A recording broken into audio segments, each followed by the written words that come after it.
ألم تر أن الله سخر لكم ما في الأرض والفلك تجري في البحر بأمره ويمسك السماء أن تقع على الأرض إلا بإذنه إن الله بالناس لرءوف رحيم وهو الذي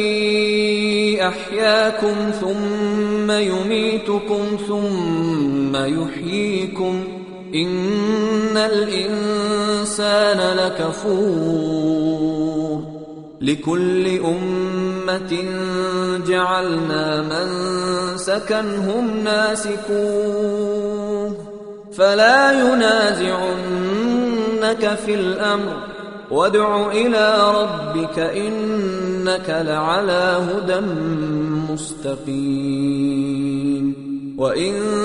جادلوك فقل الله أعلم بما تعملون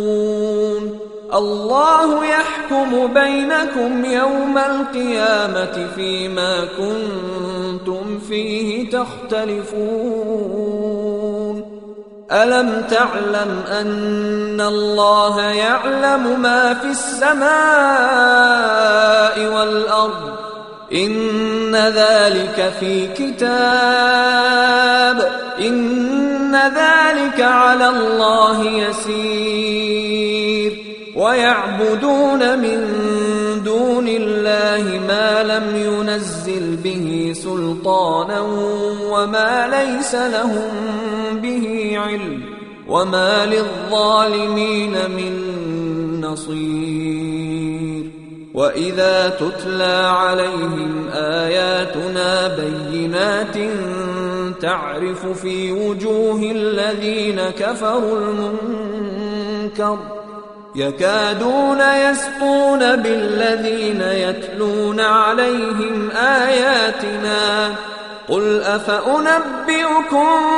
بشر من ذلكم النار وعدها الله الذين كفروا وبئس المصير